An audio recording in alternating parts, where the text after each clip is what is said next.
Sahabat, manusia hanya dikatakan sudah menjelma menjadi individu yang matang jika ia menentukan dirinya sendiri. Bukan masyarakat yang menentukan dirinya, bukan negara yang menentukan dirinya, tapi ia menentukan dirinya sendiri. He owned himself, atau she owned herself.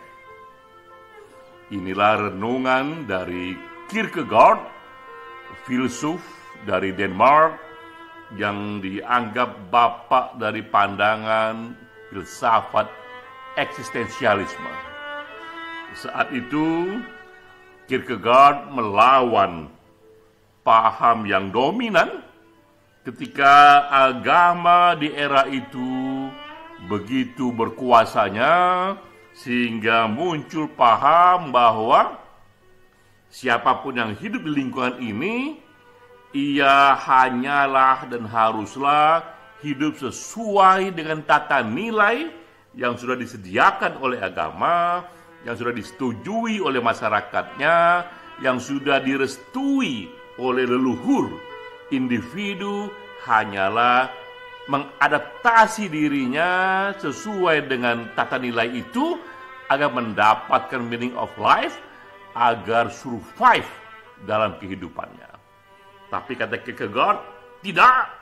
Saya menolak menjadi sekrup dari masyarakat luas, karena individu punya hak berbeda, dan individulah yang menjadi puncak bagi dirinya sendiri untuk menentukan nilai dan pandangan hidupnya sendiri. Ini pengantar yang kuat untuk kita memulai webinar diskusi mengenai Khalil Anwar. Ini penyair Indonesia yang kita mengenal, juga terasa ada jejak filsafat eksistensialisme dalam berbagai puisinya. Ini webinar diselenggarakan oleh komunitas puisi esai ASEAN yang ke-8. Kita memperingati 100 tahun Khalil Anwar. Ini penyair yang usianya tak panjang, 27 tahun saja, dan hanya menulis 70 puisi saja. Tapi dari 70 puisi ini ada belasan puisi yang sangat bagus, ditambah lagi dengan hidupnya yang urakan. Ini pula yang membuat Khalil Anwar menempati satu reputasi khusus dalam sastra Indonesia. Yang menjadi pembicara di sini sahabat kita Sunu Wasono. Ia seorang akademisi yang juga dosen sastra dari Universitas Indonesia. Peran saya di sini hanya memperkaya diskusi, menukik lebih tajam pada satu isu saja, yaitu bagaimana Khalil Anwar dapat menginspirasi kita untuk hidup secara otentik, terutama melawan komunalisme yang sekarang ini terjadi di berbagai belahan. Kita mulai dulu dari puisinya. Sengaja saya pilih puisi ini, Aku, yang dipublikasi di tahun 1943, karena di puisi inilah filsafat dari kebebasan individu itu sangat terasa. Saya kutip sedikit bait-baitnya.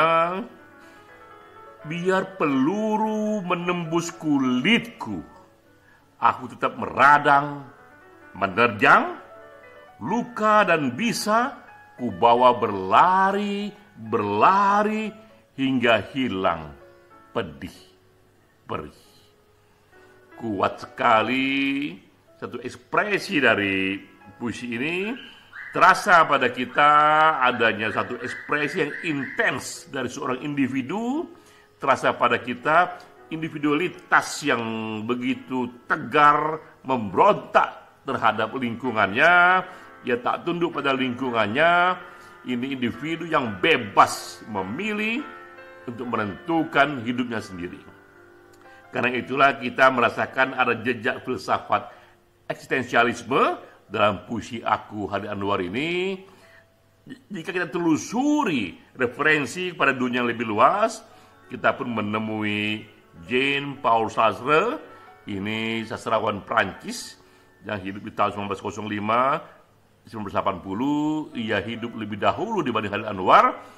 Kita menemukan aroma yang sama, ekspresi yang sama di sana, bahwa menurut Sartre, individu harus memilih makna hidupnya sendiri.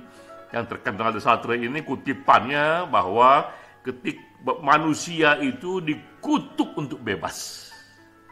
Ketika ia dijatuhkan ke bumi, maka manusia bertanggung jawab atas apapun dari apa yang ia lakukan. Jadi individu itulah yang memilih dan bertanggung jawab atas dirinya sendiri.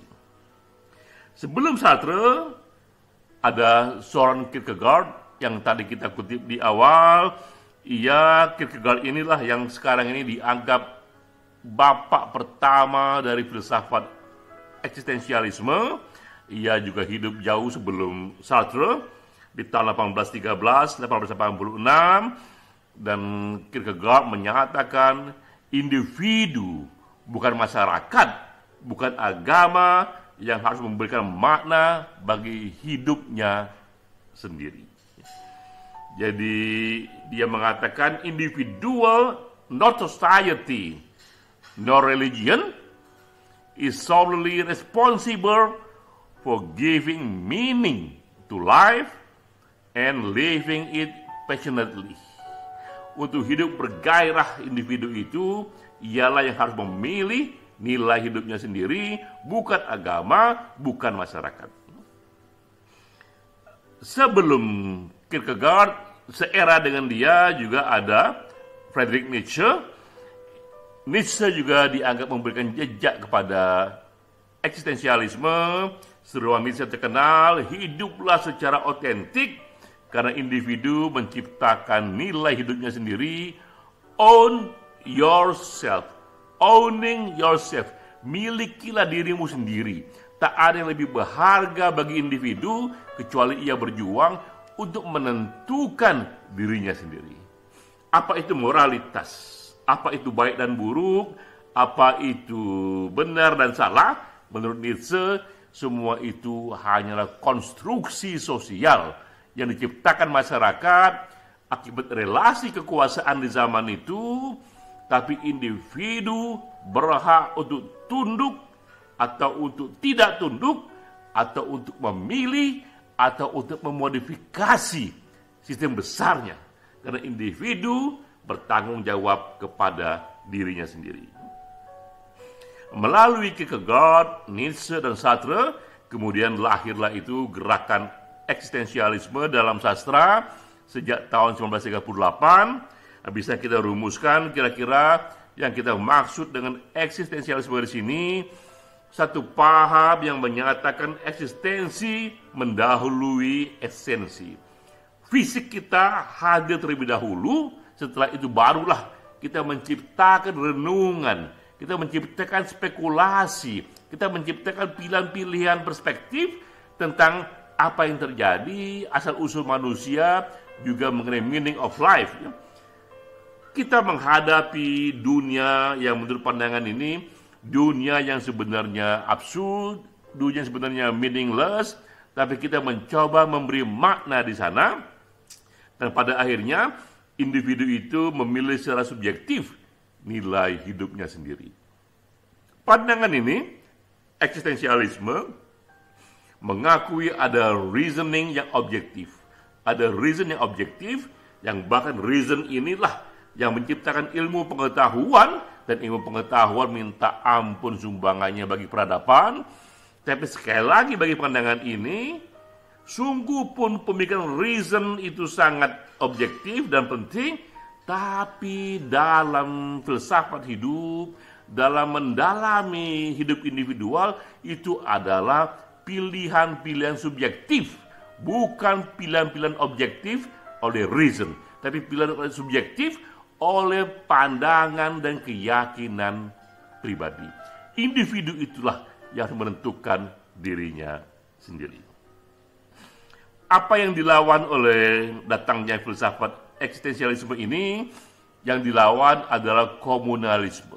Itulah yang membuat kita relevan bicara topik ini.